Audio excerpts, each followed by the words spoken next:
10 മുതൽ 15 വർഷത്തിൽ ഇന്ത്യയിൽ ഉണ്ടാകാൻ പോകുന്ന ഏറ്റവും വലിയ ബിസിനസ്സുകളിൽ ഒന്ന് ഏതാണെന്ന് ഞാൻ പറയട്ടെ. EV charging station businesses.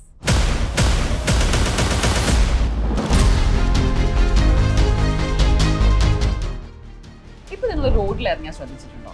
നമ്മൾ എപ്പോഴും കാണാറ് പെട്രോൾ, ഡീസൽ വണ്ടികളായിരുന്നു.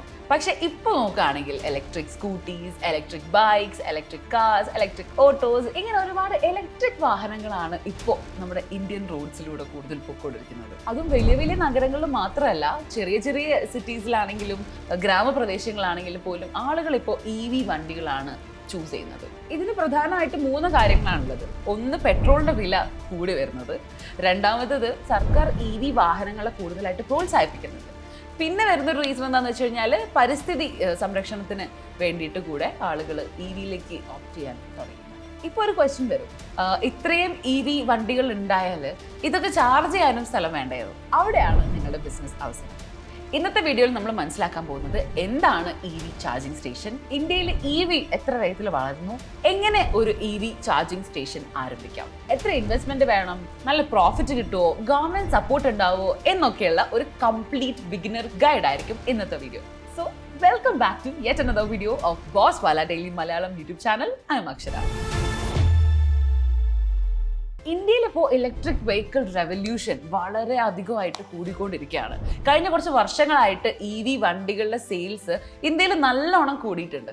ഓൾസോ EV സ്കൂട്ടറാണ് ഏറ്റവും കൂടുതൽ ആളുകൾ ചൂസ് ചെയ്യുന്നത്. മറിച്ച് EV കാർസിനെക്കാട്ടിലും EV സ്കൂട്ടേഴ്സ് ആണ് ഏറ്റവും കൂടുതൽ സെയിൽ നടന്നിട്ടുള്ളത് ഇന്ത്യയിൽ. കാരണം മെയിൻ്റനൻസ് കുറവാണ്, ഫ്യൂവൽ കോസ്റ്റ് ഇല്ല, ചാർജിങ് കോസ്റ്റും വളരെ കുറവാണ്. ഒരു പെട്രോൾ സ്കൂട്ടർ ഓടിക്കുകയാണെങ്കിൽ 1 കിലോമീറ്ററിന് 3 മുതൽ 4 രൂപ വരെ വരും.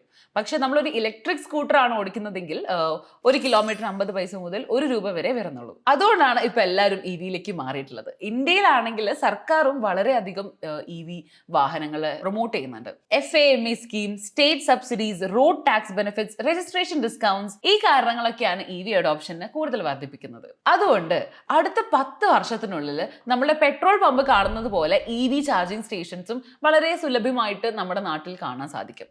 അവിടെയാണ് നമ്മുടെ ബിസിനസ് അവസരം വരുന്നത്. പെട്രോൾ പ്രൈസിന്റെ സിറ്റുവേഷൻ എടുത്ത് നോക്കുകയാണെങ്കിൽ നമുക്ക് എല്ലാവർക്കും അറിയാം, അതൊരിക്കലും കുറയാൻ വേണ്ടി പോകുന്നില്ല. ഇന്റർനാഷണൽ സിറ്റുവേഷൻസ്, ഈ ഓയിൽ പ്രൊഡക്ഷൻ ഇഷ്യൂ, അല്ലെങ്കിൽ ഈ ജിയോ പൊളിറ്റിക്കൽ ടെൻഷൻസ്, ഇപ്പൊ നാട്ടിൽ നടന്നുകൊണ്ടിരിക്കുന്ന യുദ്ധം, കാര്യങ്ങൾ, അങ്ങനെയുള്ള ഇഷ്യൂസ് വരുന്ന സമയത്ത് പെട്രോളിന്റെ വില കൂടുക എന്നല്ലാതെ കുറയാനൊന്നും പോകുന്നില്ല. ഇന്ത്യ പോലെയുള്ള ഒരു രാജ്യത്ത് പെട്രോൾ ഇമ്പോർട്ട് വളരെ കൂടുതലായതുകൊണ്ട് തന്നെ പെട്രോളിന്റെ പ്രൈസും വളരെ സെൻസിറ്റീവ് ആണ്. ഇത് ഒരു കുടുംബത്തിന്റെ മന്ത്ലി ബഡ്ജറ്റിനെയൊക്കെ നന്നായിട്ട് ബാധിക്കുന്നുണ്ട്. ഒരു കുടുംബത്തിന് തന്നെ മാസത്തിൽ ഫ്യൂവൽ ചെലവ് വളരെ കൂടുതലാണ്. സോ അതുകൊണ്ടാണ് ആളുകൾ ഇപ്പോൾ EV വെഹിക്കിൾസ് ചൂസ് ചെയ്യാനുള്ള കാരണം. അതാകുമ്പോൾ നമുക്ക് ഫ്യൂവൽ കോസ്റ്റിന്റെ കാര്യം ആലോചിച്ച് പേടിക്കണ്ടല്ല. ഈവൻ നമുക്ക് വീട്ടിൽ പോലും ചാർജ് ചെയ്യാനുള്ള ഓപ്ഷൻ ഉണ്ട് ഈ EV വെഹിക്കിൾസ് എടുക്കുകയാണെങ്കിൽ. സോ ആളുകളൊക്കെ കൂടുതലും EV വെഹിക്കിൾസ് ചൂസ് ചെയ്യുന്നതിൽ ഒരു തെറ്റുമില്ല. അതുകൊണ്ട് തന്നെ ഈ ഒരു EV മാർക്കറ്റ് അടുത്തൊരു 10 വർഷത്തിൽ ഇന്ത്യയിൽ നല്ല രീതിയിൽ സ്കെയിലപ്പ് ആവും. സോ നമ്മൾ ആദ്യം മനസ്സിലാക്കേണ്ടത് എന്താണ് EV ചാർജിംഗ് സ്റ്റേഷൻ എന്നാണ്. സാധാരണ ഭാഷയിൽ പറയുകയാണെങ്കിൽ ഇലക്ട്രിക് വെഹിക്കിൾസ് ചാർജ് ചെയ്യാനുള്ള ഒരു പവർ സ്റ്റേഷൻ ആണ് EV ചാർജിംഗ് സ്റ്റേഷൻസ്. പെട്രോൾ പമ്പിൽ പോയിട്ട് നമ്മൾ ഫ്യൂവൽ നിറയ്ക്കുന്നത് പോലെ ഇവിടെ ഇലക്ട്രിസിറ്റി യൂസ് ചെയ്ത് നമ്മൾ ബാറ്ററി ചാർജ് ചെയ്യാണ് ചെയ്യുന്നത്. ഓൾസോ ഈ EV ചാർജിംഗ് സ്റ്റേഷൻസ് തന്നെ 3 ടൈപ്പ് ഉണ്ട്. ആദ്യത്തേത് സ്ലോ ചാർജിങ്, പിന്നെ fast charging and rapid charging. Slow charging വരുന്നത് മോസ്റ്റ്ലി നമ്മുടെ വീട്ടിൽ നമ്മളിത് യൂസ് ചെയ്യുമ്പോഴായിരിക്കും. വീട്ടിൽ നമ്മൾ കുത്തിയിടുകയാണെങ്കിൽ അത്യാവശ്യം നല്ല ടൈം എടുത്തിട്ടായിരിക്കും ചാർജ് ആവുന്നത്. Second one fast charging. Fast charging വരുന്നത് കൊമേഴ്ഷ്യൽ ബിൽഡിങ്സ് അല്ലെങ്കിൽ അങ്ങനത്തെ സ്പോട്സിലൊക്കെയാണ്. ലൈക്ക് ഇപ്പം ഷോപ്പിംഗ് മാളിലൊക്കെ നമുക്ക് കാണാൻ പറ്റും EV ചാർജിങ് സ്പോട്സ് ഒക്കെ വരുന്നത്. സോ അവിടെ നമ്മൾ ചാർജ് ചെയ്യുന്ന സമയത്ത് ഒരു 30 to 40 മിനിറ്റ്സിൻ്റെ ഉള്ളിൽ ചാർജ് ആയി കിട്ടും. റാപ്പിഡ് ചാർജിങ് ആണ് അടുത്തത് വരുന്നത്. ഹൈവേയിലുള്ള ചാർജിങ് സ്റ്റേഷൻസിലായിരിക്കും ഇങ്ങനെ റാപ്പിഡ് ചാർജിങ് വരുന്നത്. വളരെ ഫാസ്റ്റ് ചാർജിങ് ടെക്നോളജിയാണ് അതിൽ യൂസ് ചെയ്തിട്ടുള്ളത്. ഇനി ഇങ്ങനെ ഒരു ബിസിനസ് തുടങ്ങുമ്പോൾ എന്തൊക്കെയാണ് ഈ ഒരു ബിസിനസിന്റെ ആവശ്യകതകൾ എന്ന് നമുക്ക് ഫസ്റ്റ് നോക്കാം. EV ചാർജിംഗ് സ്റ്റേഷൻ തുടങ്ങുമ്പോൾ മെയിനായിട്ട് ഇൻവെസ്റ്റ്മെന്റ് ഡിപ്പെൻഡ് ചെയ്തത് number of charging stations, charging type ഏതാണ്, ലൊക്കേഷൻ എവിടെയാണ് എന്നൊക്കെ നോക്കിയിട്ടായിരിക്കും. സ്മോൾ ലെവൽ ചാർജിംഗ് സ്റ്റേഷൻസ് തുടങ്ങാനാണ് പ്ലാനെങ്കിൽ 3 ലക്ഷം മുതൽ 10 ലക്ഷം വരെ ആയിരിക്കും നിങ്ങളുടെ ഇൻവെസ്റ്റ്മെന്റ് വരുന്നത്. ഇനിയിപ്പോൾ ഫാസ്റ്റ് ചാർജിംഗ് സ്റ്റേഷനാണ് നിങ്ങൾക്ക് സ്റ്റാർട്ട് ചെയ്യേണ്ടതെങ്കിൽ 15 ലക്ഷം മുതൽ 40 ലക്ഷം വരെയാണ് നമുക്ക് ഇൻവെസ്റ്റ്മെന്റ് വരുന്നത്. നമുക്കിനി കോസ്റ്റ് ബ്രേക്ക് ഡൗൺ നോക്കാം. EV ചാർജർ മെഷീനാണ് ആദ്യം പ്രൈസ് വരുന്നത്. പിന്നെ ഇലക്ട്രിസിറ്റി കണക്ഷൻ അപ്ഗ്രേഡിന് വരുന്നുണ്ട്. ഇൻസ്റ്റാളേഷൻ കോസ്റ്റ് ഒരു എമൗണ്ട് വരും. പിന്നെ പാർക്കിംഗ് സ്പേസിന് നമ്മൾ ഇൻവെസ്റ്റ് ചെയ്യേണ്ടി വരും. Also software and payment system അതിനും സെപ്പറേറ്റ് ഒരു എമൗണ്ട് വരും. സോ ഇതൊക്കെ ചേർന്നിട്ടാണ് ടോട്ടൽ ഇൻവെസ്റ്റ്മെന്റ് വരുന്നത്. ഇനി നമുക്ക് ലാൻഡ് റിക്വയർമെന്റിന്റെ കാര്യം നോക്കുകയാണെങ്കിൽ ഈ ഒരു EV ചാർജിങ് സ്റ്റേഷൻ തുടങ്ങാൻ വേണ്ടി അധികം ലാൻഡിന്റെ അല്ലെങ്കിൽ അധികം സ്പേസിന്റെ ആവശ്യമൊന്നും വരുന്നില്ല. ചിലപ്പോൾ നമുക്ക് പെട്രോൾ പമ്പിൽ തുടങ്ങാം, പാർക്കിംഗ് ഏരിയാസിൽ തുടങ്ങാം, ഷോപ്പിംഗ് മാളിൽ തുടങ്ങാം, റെസ്റ്റോറന്റിൽ തുടങ്ങാം, ഹൈവേ സ്റ്റോപ്പിൽ തുടങ്ങാം. ഇങ്ങനെയുള്ള സ്ഥലങ്ങളൊക്കെ ആയിരിക്കും നമ്മൾ മെയിൻലി ചാർജിങ് സ്റ്റേഷൻസ് കണ്ടുവരുന്നതും. സോ അധികം സ്ഥലത്തിന്റെ ആവശ്യമില്ലാതെ തന്നെ നമുക്ക് EV ചാർജിങ് സ്റ്റേഷൻസ് സ്റ്റാർട്ട് ചെയ്യാൻ വേണ്ടി പറ്റും. സ്മോൾ ചാർജിങ് സ്റ്റേഷൻസ് ആണ് നിങ്ങൾ നോക്കുന്നതെങ്കിൽ 100 to 300 സ്ക്വയർ ഫീറ്റ് മതിയാവും.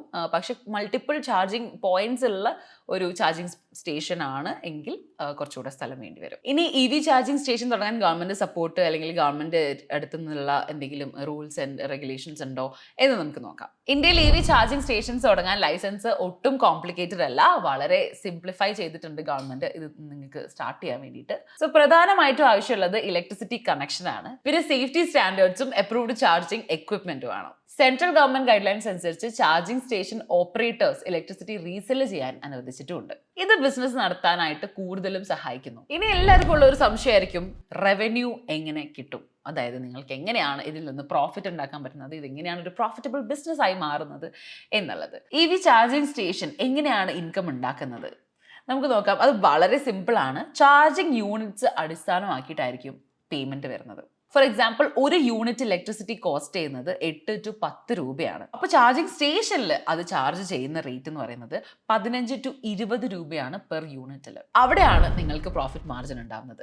ഓൾസോ ഒരു ദിവസം എന്തായാലും ഒരു 20 to 30 വണ്ടികൾ വന്ന് ചാർജ് ചെയ്ത് പോയി കഴിഞ്ഞാൽ നിങ്ങൾക്ക് നല്ല ഇൻകം, നല്ല പ്രോഫിറ്റും ഉണ്ടാവും. Also it depends on location. നിങ്ങൾ എവിടെയാണ് ഈ ഒരു സംഭവം സ്ഥാപിക്കുന്നത് അതുകൂടെ ഡിപ്പെൻഡ് ചെയ്തിട്ടായിരിക്കും നിങ്ങളുടെ പ്രോഫിറ്റ് ഉണ്ടാകുന്നത്. സോ ലൊക്കേഷൻ ഒരു വളരെ ഇമ്പോർട്ടൻ്റ് ആയിട്ടുള്ള ഘടകമാണ്. നമുക്ക് കുറച്ച് ബെസ്റ്റ് ലൊക്കേഷൻസ് ഏതൊക്കെയാണെന്ന് നോക്കാം. ചാർജിംഗ് സ്റ്റേഷൻസ് തുടങ്ങാൻ ഏറ്റവും ബെസ്റ്റ് ആയിട്ടുള്ള ഓപ്ഷൻ എന്ന് പറയുന്നത് first thing is shopping mall obviously, and highway. പിന്നെ IT പാർക്സിലൊക്കെ നമുക്ക് സ്റ്റാർട്ട് ചെയ്യാം. അപ്പാർട്ട്മെന്റ് സറൗണ്ടിങ്സിലൊക്കെ നമുക്ക് സ്റ്റാർട്ട് ചെയ്യാൻ പറ്റും. കാരണം അപ്പാർട്ട്മെന്റ്സിലൊക്കെ ഒരുപാട് പേര് ഇങ്ങനെ ഫ്ലാറ്റ് അല്ലെങ്കിൽ ഇങ്ങനത്തെ സൊസൈറ്റീസിലൊക്കെ ഒരുപാട് പേര് ഇത് യൂസ് ചെയ്തിട്ടുണ്ടാകും. സോ അതിൻ്റെ താഴെ ആയിട്ടൊക്കെ വെക്കുവാണെങ്കിൽ that will be helpful for them. Also നിങ്ങൾക്കും നല്ലൊരു പ്രൈം ലൊക്കേഷൻ അവിടെ കിട്ടുകയും ചെയ്യും. കൂടാതെ ടൂറിസ്റ്റ് ഏരിയാസിലൊക്കെ കൂടുതലായിട്ട് നിങ്ങൾക്ക് വെക്കുകയാണെങ്കിൽ നല്ലതായിരിക്കും. EV വെഹിക്കിൾസ് കൂടുതലുള്ള സ്ഥലം നോക്കി തന്നെ തിരഞ്ഞെടുക്കുന്നത് വളരെ ഇമ്പോർട്ടൻ്റ് ആണ്. സ്ട്രാറ്റജിക് ബിസിനസ് ലൊക്കേഷൻ സക്സസിന്റെ ഒരു കീ ആണ്. സോ നമുക്കിനി ഇന്ത്യയിലെ EVയുടെ ഫ്യൂച്ചർ എന്താണെന്ന് നമുക്ക് നോക്കാം. ആക്ച്വലി EVയുടെ ഫ്യൂച്ചർ ഇന്ത്യയിൽ വളരെ ബ്രൈറ്റ് ആണ്. ഇപ്പോൾ തന്നെ ഓൾറെഡി മേജർ ആയിട്ടുള്ള കാർ കമ്പനീസ് ഒക്കെ അവർ EV മോഡൽസ് ഇറക്കി കഴിഞ്ഞു. ഇലക്ട്രിക് ബസ് പോലും ഇപ്പൊ സിറ്റീസിൽ ഓപ്പറേറ്റ് ചെയ്യുന്നുണ്ട്. ഗവൺമെന്റ് ടാർഗറ്റ് എന്ന് പറയുന്നത് 2020 വരെ EV അഡോപ്ഷൻ വലിയ തോതിൽ വർദ്ധിപ്പിക്കുക എന്നുള്ളതാണ്. അതുകൊണ്ട് ചാർജിംഗ് ഇൻഫ്രാസ്ട്രക്ചർ വലിയ രീതിയിൽ തന്നെ ഡിമാൻഡിൽ വളരാൻ പോവുകയാണ്. സോ നിങ്ങൾ ഇപ്പോൾ തുടങ്ങുകയാണെങ്കിൽ നിങ്ങൾക്ക് ഭാവിയിൽ ഒരു നല്ല സക്സസ്ഫുൾ ബിസിനസ് ഇതിലൂടെ ബിൽഡ് ചെയ്യാൻ പറ്റും. സോ ഇത്രയും കാര്യങ്ങളാണ് ഇന്നത്തെ വീഡിയോയിൽ ഞാൻ ഉൾക്കൊള്ളിക്കാൻ ശ്രമിച്ചത്. എസ്പെഷ്യലി ഇപ്പോൾ ഈ ഒരു വാറിന്റെ സിറ്റുവേഷനും എല്ലാം കൂടെ ആയപ്പോൾ എല്ലാവർക്കും ഭയങ്കര ടെൻഷനാണ്. So switching to EV vehicles can be a better option. Like ഇപ്പോൾ ഈ പെട്രോളിന്റെ പ്രൈസ് ഒക്കെ ഇങ്ങനെ റാപ്പിഡ്ലി ഇൻക്രീസ് ആയിക്കൊണ്ടിരിക്കുന്ന ഈ ഒരു സാഹചര്യത്തിൽ ഒബ്വിയസ്ലി EV വെഹിക്കിൾസ് നമ്മൾ ചൂസ് ചെയ്യുന്നത് ഒരു നല്ല ഓപ്ഷൻ ആയിരിക്കും. സോ ഇന്ത്യയിൽ EV വെഹിക്കിൾസ് നല്ല ഡിമാൻഡ് കൂടിക്കൊണ്ടിരിക്കുന്ന സമയമാണ്. പെട്രോളിനും കൂടെ വില കൂടുന്നതുകൊണ്ട് EVയിലേക്ക് എല്ലാവരും ഷിഫ്റ്റ് ചെയ്തുകൊണ്ടിരിക്കുകയാണ്. ഇപ്പോൾ ഗവൺമെന്റ് ആണെങ്കിൽ EV സെക്ടറിനെ ആക്റ്റീവ്ലി സപ്പോർട്ട് ചെയ്യുന്നുണ്ട്. കൂടാതെ ഈ EV ചാർജിംഗ് സ്റ്റേഷൻസ് ഇൻഫ്രാസ്ട്രക്ചർ എന്ന് പറയുന്നത് ഭാവിയിൽ ഒരു സക്സസ്ഫുൾ ബിസിനസ് ആയിരിക്കും. കൂടാതെ ചെറിയ ഇൻവെസ്റ്റ്മെന്റിൽ വരെ നിങ്ങൾക്ക് EV ചാർജിംഗ് സ്റ്റേഷൻസ് സ്റ്റാർട്ട് ചെയ്യാം. നമ്മൾ നേരത്തെ പറഞ്ഞതുപോലെ തന്നെ 3 ലക്ഷം മുതലാണ് ഇതിന്റെ ഇൻവെസ്റ്റ്മെന്റ് വരുന്നത്. ഫാസ്റ്റ് ചാർജിംഗ് സ്റ്റേഷൻസ് ആണെങ്കിൽ നിങ്ങൾക്ക് കൂടുതൽ പ്രോഫിറ്റ് ലഭിക്കാൻ സാധ്യതയുണ്ട്.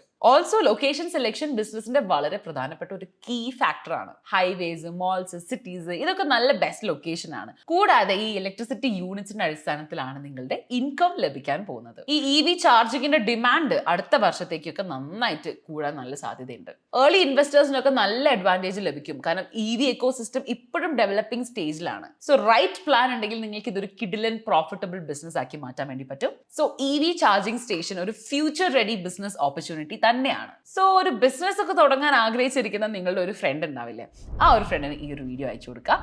ഓൾസോ നിങ്ങൾ ഈ വീഡിയോ ഇതുവരെ സ്കിപ്പ് ചെയ്യാതെ കണ്ടിട്ടുണ്ടെങ്കിൽ താങ്ക്സ് ഫോർ വാച്ചിങ്. ഈ വീഡിയോ നിങ്ങൾക്ക് ഇഷ്ടപ്പെട്ടിട്ടുണ്ടെങ്കിൽ please do like, share and subscribe to Boswala daily Malayalam YouTube channel. ഇതുപോലെയുള്ള എന്തെങ്കിലും ടോപ്പിക്സിന്റെ റിലേറ്റഡ് വീഡിയോ ചെയ്യണമെന്നുണ്ടെങ്കിൽ please comment down. And thanks for watching. I will see you all in the next video. Bye. Brand partnerships and advertising എൻക്വയറീസിനായി email ID brand@boswala.com അല്ലെങ്കിൽ 9108014192 എന്ന WhatsApp നമ്പറിലോ ബന്ധപ്പെടൂ. Bosswala. Be the boss.